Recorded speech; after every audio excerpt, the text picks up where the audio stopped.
જગતની ઉત્પત્તિના સમયે ભગવાન શંકરે પોતાના ડમરૂનો નાદ કર્યો. વેદ ભણ્યા હોય એને સ્વરનું જ્ઞાન હોય.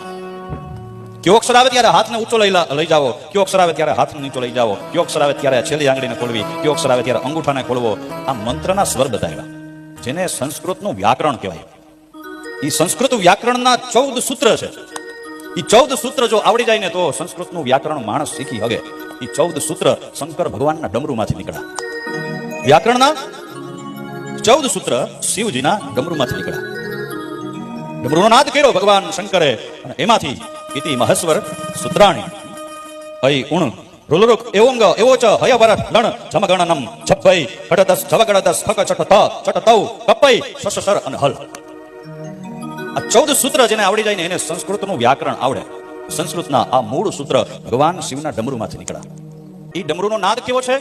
તો કે જેવો તમારા મારા હૃદયના ધબકારાનો અવાજ છે ને એવો ડમરૂનો અવાજ છે.